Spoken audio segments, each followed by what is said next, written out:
မင်္ဂလာပါခင်ဗျာ ARD ကပတ်စင်တင်ဆက်နေတဲ့ Editor စကားဝိုင်းအစီအစဉ်ကနေကြိုဆိုလိုက်ပါတယ်ဒီတစ်ပတ်မှာတော့ရှေ့သို့လမ်းချီဖျောင်းတိုင်စီးဆိုတဲ့ခေါင်းစဉ်နဲ့ကျွန်တော်တို့ဆွေးနွေးသုံးသပ်သွားကြဖို့ရှိပါတယ်ကျွန်တော်ကတော့ ARD မြန်မာပိုင်း Editor ကျော်ခပါကျွန်တော်နဲ့အတူတူဆွေးနွေးမဲ့သူကတော့ ARD ရဲ့ Editor ချုပ်ကိုအောင်စောဖြစ်ပါတယ်ကောင်းစောမင်္ဂလာပါမင်္ဂလာပါကိုကျော်ကခေါင်းစဉ်ကတော့ခုနပြောလိုက်ပြီပေါ့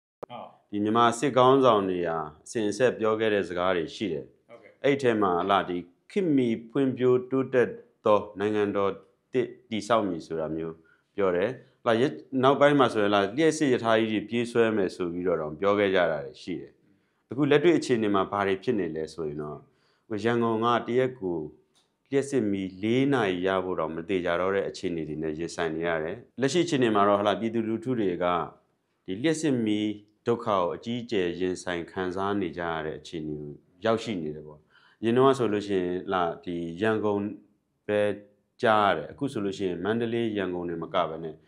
စစ်ကောင်းဆောင်တွေကိုယ်တိုင်ရုံးဆိုင်တဲ့နေပြည်တော်မှာပါအခုအလှည့်ကျမီးပေးစနစ်အောက်ကိုရောက်သွားပြီးတော့နေပြည်တော်မှာပါမီးပြတ်နေတဲ့အခြေအနေဖြစ်သွားပြီ။ဆိုတော့အစိုးရလိုကြွေးကြော်ထားတဲ့ပုံကိုယ်တွေနေတဲ့နေရာမှာတော့ဒီလိုဖြစ်နေပြီဆိုတော့ဒီအခြေအနေတွေနဲ့ပတ်သက်ပြီးတော့ကောင်းစောအရင်ဆုံးသုံးသပ်ပေးပါဦး။ကြွေးကြော်တဲ့နေပြောတဲ့ဒီဗိုလ်ချုပ်ကြီးလူရှင်တော်တွေပေါ့နော်သူကပြက်လုံးနေပြောတာပေါ့သဘောကတော့ဆိုတော့ကိုကျော်ခပြောခဲ့တယ်လို့ပဲအခုဆိုရင်ရန်ကုန်မန္တလေးနေပြည်တော်မှာအလှည့်ကျမီးပေးစနစ်သွားတယ်ကျွန်တော်တို့တွေ့ရတယ်ပြီးတော့အခု6လုံးနှန်းကိုတော့မီးပုံမှန်ပေးနိုင်သေးတယ်ပြောတော့လည်းပဲစိတ်ထဲမှာထင်မိတာသူတို့လည်းမီးဆက်မောင်းနေရပြီလားပေါ့နော်မီးဆက်မောင်းပြီစာမီးဆက်ဖွင့်နေရပြီလားပေါ့နော်အဲ့တော့ဟိုဖြတ်ခနဲ့တွေးမိတာပါလဲဆိုတော့ရှစ်ကောင်စီကိုစိန်ခေါ်မှုတွေရှိတယ်၄နှစ်တည်းဝင်ပြီဒါပေမဲ့ဒီတစ်ခေါက်ထပ်ပြီးတော့စိန်ခေါ်တဲ့သူကတော့ဆောင်းမွဲစစ်တဲ့သူကတော့လက်စစ်မီးလို့ပဲကျွန်တော်တို့ပြောကြအောင်ဆိုတော့ခုနကကောင်းစင်လို့ပေါ့ဗျာနော်ရှေ့သို့လမ်းချီဖျောင်းနိုင်စီရှေ့သို့လမ်းချီဖျောင်းနိုင်စီပေါ့ဆိုတော့ဖျောင်းနိုင်မီးထိုးမီးနေရတဲ့လက်စစ်မီးဒုက္ခကိုခံနေရတဲ့မီးပြတ်တဲ့ဒုက္ခကိုခံနေရတဲ့မြန်မာပြည်သူပြည်သားတွေအားလုံးကိုကျွန်တော်တို့ဒီကနေပြီးတော့အပြည့်အဝနားလည်ပေးနိုင်ပါတယ်သူတို့ရဲ့ဒုက္ခတွေသူတို့ကြုံနေရတဲ့ဟာတွေကိုပေါ့နော်ဒါပေမဲ့ဒီကိစ္စတွေကိုဖြေရှင်းရမယ့်သူကတော့တိုင်းပြည်အာဏာကိုတင်းထားတဲ့သူတို့ကိုသူတို့အစိုးရလို့ခေါ်တဲ့အဖွဲ့အစည်းကအာဏာပိုင်အဖွဲ့အစည်းကဖြေရှင်းပေးရမှာဖြစ်တယ်ပေါ့နော်ဆိုတော့ဒါကိုကုစားပေးဖို့ဆိုပြီးအခုဆိုလျှက်စစ်နဲ့စွမ်းအင်ကော်မရှင်ဆိုပြီးဖွဲ့တယ်အဲ့ဒီထဲမှာမှ18ယောက်ရှိတဲ့အဖွဲ့ထဲမှာမှဗိုလ်ချုပ်ကြီးတင်အောင်ဆန်းနေပါဝင်ခေါင်းဆောင်ဖြစ်နေပါဝင်တယ်ပေါ့နော်ဒါပေမဲ့ကျွန်တော်မြင်တာကတော့လေဒီအဖွဲ့18ယောက်ထဲမှာတော့မှဒီလျှက်စစ်စွမ်းအင်နဲ့ပတ်သက်ပြီးတကယ်နားရတဲ့သူကတယောက်2ယောက်လောက်ပဲရှိမယ်လို့ကျွန်တော်တော့အဲ့လိုပဲထင်တယ်တကယ်လို့များသူတို့ကဒီပြဿနာကို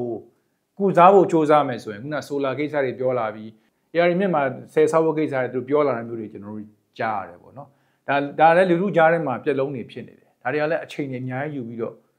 ့တိဆောက်အောင်မှာဖြစ်တယ်ဒါပေမဲ့သိကျင်တာကတော့သူတို့ရဲ့ဒီလျှက်စစ်စွမ်းရည်နဲ့ပတ်သက်တဲ့ strategy ကပါတယ်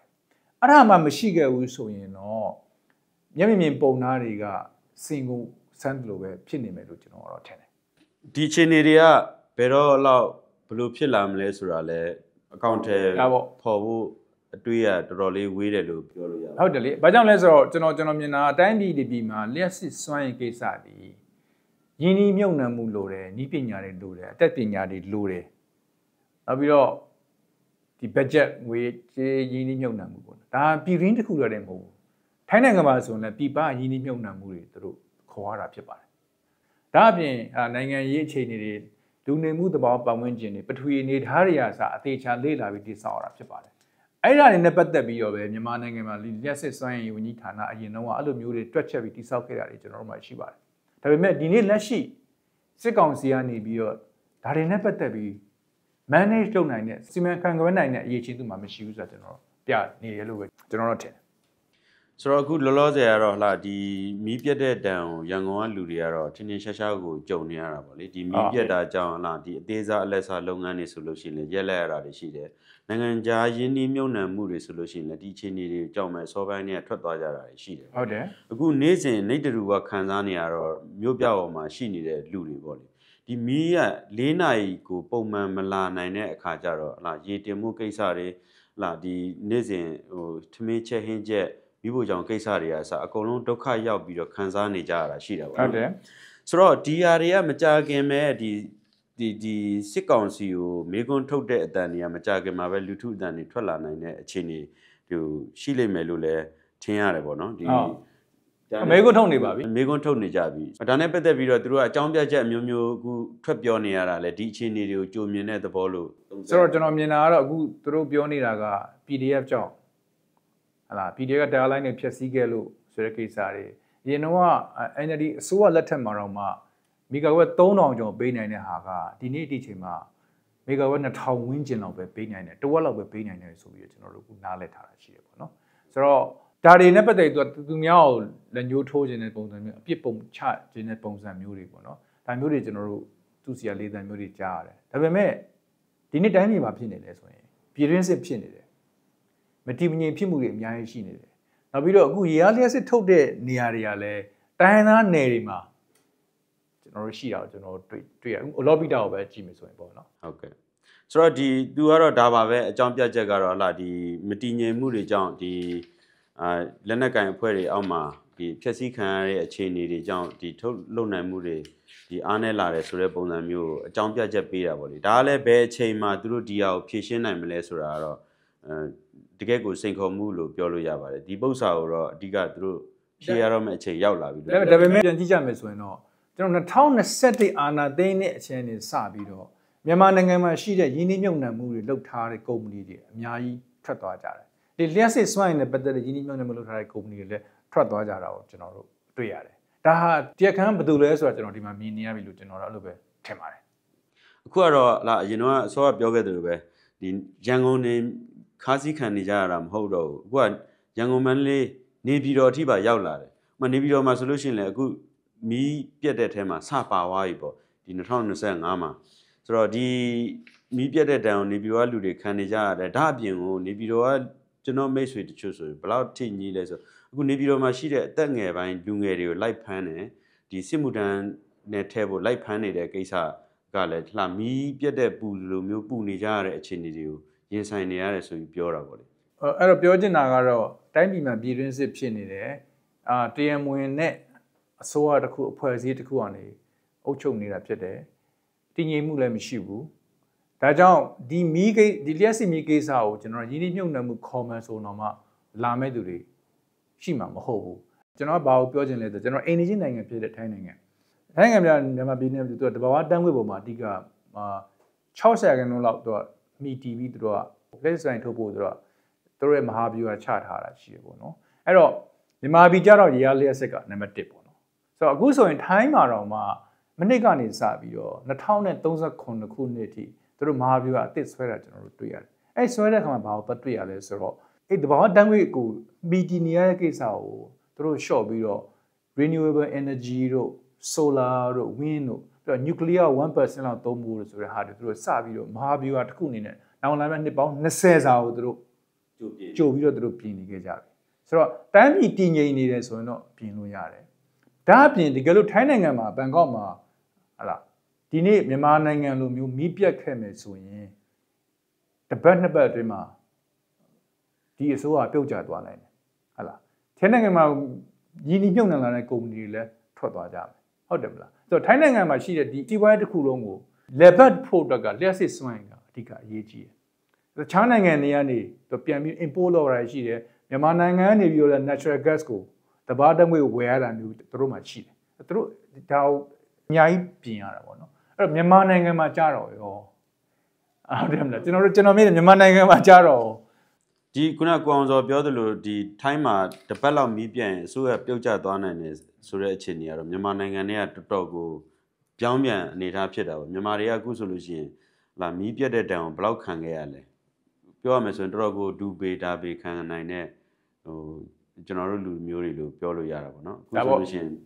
တရက်4နာရီဆိုတော့ဘလို့မှမလုံလောက်တဲ့အခြေအနေမျိုးပေါ့ကျွန်တော်အဲ့ဒါကိုပဲအဓိကထားပြောချင်တာတိုင်းပြည်တစ်ပြည်မှာသူ့ကိုယ်သူအစိုးရလို့တာဝန်ခံထားတဲ့သူတွေကအဖွဲ့အစည်းတွေကအစိုးရဆိုတာpublic servant လို့ခေါ်တယ်ပြည်သူတာဝန်ခံရတာပြည်သူတက်တာဝန်ယူပေးရတာပြည်သူအလုပ်ကျွေးပြီးရတဲ့အ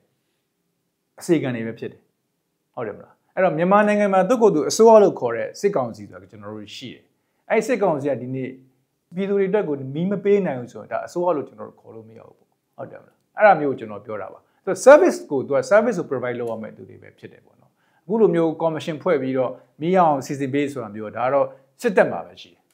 ဟုတ်ကဲ့ဆိုတော့အခုဆိုလို့ရှိရင်လားမိုးကုံဆောင်းကာလပေါ့ဒီလိုကာလမျိုးကြီးမှာတောင်မှပဲ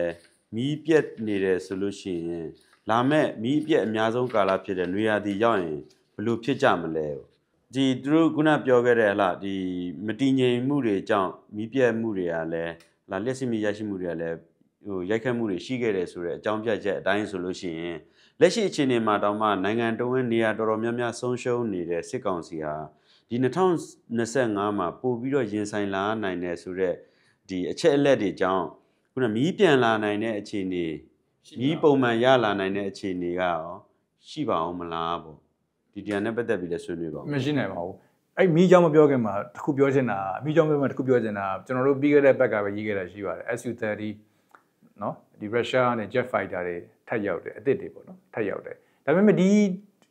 ဟာတွေကိုကြည့်မယ်ဆိုရင်ကျွန်တော်တို့တိုင်းပြည်မှာစစ်တပ်ကသုံးတယ်စစ်အသုံးစရိတ်ဘယ်လောက်ထောင်းလဲဆိုတာကျွန်တော်တို့တွေ့ရတယ်ဒါမဲ့ဒါတွေကိုသုံးဖို့အတွက်ဒီလေမြန်ကြီးကိုပြန်ဖို့အတွက်ဒီလေမြန်နဲ့သွားဘုံကျဲဖို့အတွက်ဗန်နာငွေတွေရှိနေတော့လဲပဲကျွန်တော်တို့ရန်ကုန်လိုနေရာမျိုးတွေမန္တလေးလိုနေရာမျိုးတွေမြန်မာပြည်အနှံ့ပြန့်မှာမီးမပေးနိုင်တာကဘာတူလဲလက်ရှိအာဏာပိုင်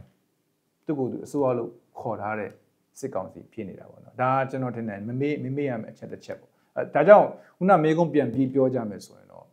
စစ်ကောင်စီရှိနေသေးသေးတိုင်းပြည်တည်ငြိမ်မှုလည်းမလွယ်ဘူးလျှက်စစ်မီးပြန်ရဖို့ဆိုတာလည်းမလွယ်ဘူးကျွန်တော်မြင်တာကဟိုတလောကကျွန်တော် report ခုတွေ့ရတယ်အဲ့ report ထဲမှာတော့2030ကျော်လောက်အထိဒီဒုက္ခတွေကိုခံစားရမယ်လို့ဝေဖန်တွက်ချက်ထားတာရှိတယ်ပေါ့အဲ့ဒီမှာလျှက်စစ်မီးဟာလည်းပါတယ်ဆိုတော့တိုင်းပြည်တစ်ပြည်မှာလူတို့ရွေးချယ်တင်မြှောက်ထားတဲ့အစိုးရတစ်ခုရှိလာမယ်အဲ့ဒီအစိုးရကလည်း vision ဆိုတဲ့အမြင်ရှိတယ်ဟလာတိုင်းပြည်ပြန်လဲတိဆောက်ဖို့ပြန်လဲတီထောင်ဖို့အတွက်ပြန်လဲတိဆောက်မယ်ဆိုတဲ့မဟာဗျူဟာတွေထဲမှာခုနလျှက်စစ်စွမ်းရင်ကိစ္စတွေပါမယ်ပေါ့နော်ဆိုတော့အဲ့ဒါဆိုရင်တော့ခုနအဲ့ကြရင်းနှီးမြှုပ်နှံမှုတွေကျွန်တော်တို့ဒီလျှက်စစ်စွမ်းရင်ကိုပြန်လဲပုံမှန်တိုင်းဘေးပတ်ဝန်းကျင်နိုင်ငံတွေလိုပဲပြန်လဲတိဆောက်ဖို့အတွက်ကိုပြန်လဲလေပတ်နိုင်ဖို့အတွက်ကိုဒေါ်လာတန်းထောင်နဲ့ချီတယ်ဘီလီယံနဲ့ချီတယ်ရင်းနှီးမြှုပ်နှံမှုတွေကျွန်တော်တို့အပြန်နေရမှာဖြစ်တယ်ဖျောင်းနိုင်ပြီးထုံပြီးတော့တိုင်းပြည်အုပ်ချုပ်လို့မရအောင်ကျွန်တော်တို့ဟုတ်တယ်မလားဆိုတော့အဲ့ဒါပါပဲကျွန်တော်ပြောချင်တာကတော့ဒီကိစ္စကစေမီဒိုနဲ့ဖြည့်ရှင်းလို့ရမယ်မထင်ဘူးနောက်တစ်နေ့နဲ့ဖြည့်ရှင်းလို့ရမယ်ကိစ္စတခုလို့မထင်ဘူးတိုင်းပြည်တစ်ပြည်မှာပြည်သူတွေရတယ်မဟုတ်ဘဲနဲ့ရင်းနှီးမြှုပ်နှံမဲ့နိုင်ငံခြားလူတွေကပါလက်ခံတဲ့အစိုးရတစ်ခုရှိလာမှသာဒီလျှက်စစ်စွမ်းအင်ရောတခြားကျမ်းမာရေးလူငွေကိစ္စတွေပါရင်းနှီးမြှုပ်နှံမှုလာမဲ့သူတွေရှိမှသာကုမ္ပဏီတွေရှိမှသာတိုင်းပြည်တစ်ပြည်ပြန်ပြီးတော့ပုံမှန်အခြေအနေပြန်လဲပတ်နိုင်တယ်လို့ကျွန်တော်တို့ထင်တယ်သူတို့အခုခုနေတယ်ဆိုတာကတော့အစိမ့်မိလို့လည်းခုနေတာပါအဲကြောင့်ကျွန်တော်နောက်ဆုံးပြောချင်တာပါလဲဆိုတော့ဒီတိုင်းပြည်ကတော့စစ်ကောင်စီလက်ထက်မှာအမောင်နဲ့မဲစီးမိလို့နဲ့ဟလာစင်ကိုစမ်းနေတဲ့မျက်မြင်ပုံသားတွေကိုမြင်ရတယ်လို့ပဲလို့ကျွန်တော်တို့ပြောချင်တယ်ဟုတ်ကဲ့ပေါင်းဆိုကျေးဇူးတင်ပါတယ်ကျေးဇူးတင်ပါတယ်ကိုခင်မီဖွံ့ဖြိုးတိုးတက်သောနိုင်ငံတော်သစ်စီတို့ကျောင်းနိုင်ကံ၍ချီတက်ကြစို့လို့ပြောရမယ့်အခြေအနေဖြစ်သွားပြီပြောတာဟုတ်လား2017စနစ်လုံးက2017 13လုံးကသွားပြန်တည်ရတယ်အဲ့တော့လည်းထွက်ပြောတဲ့ခါကျတော့ကျောင်းနိုင်ဆိုပြီးတော့ကျောင်းနိုင်ကိုလိုင်းဆိုပြီးတော့အဲ့လိုပြောကြတယ်ဆိုတော့စိတ်ညစ်တယ်ကမီးပြက်တော့ဝတ်တနေ့တော့လွတ်လပ်နေမှာတော့နေပြီးတော့မှပတ်တက်တုံးကတော့မီဒီယာလွတ်လပ်နေညစာဝဲပတ်တက်လိုက်ဒီပတ်တက်နမှမီဒီယာလည်းထားတယ်ထိနေပဲဒီနေ့တော့မီးပြက်တော့စိတ်ညစ်နေပြီးတော့မှလွတ်လပ်နေညမီးထင်နေညီးနေတဲ့ပွဲလုပ်နေတဲ့တစ်ချိန်မှာပဲရန်ကုန်မှာတော့မှောင်မဲနေမီးပြက်နေကြဦးတန်းရှိတို့အိမ်မှာလာမလားမသိဘူးမီးစက်ထွန်းလို့မီးစက်ထွန်းနေရမလားမသိကြဘူးတော့ကောင်းနေထွန်းနေဒီနေ့မှာပဲကွာမီးရပြက်တယ်ဒုက္ခလှုပ်လို့မရ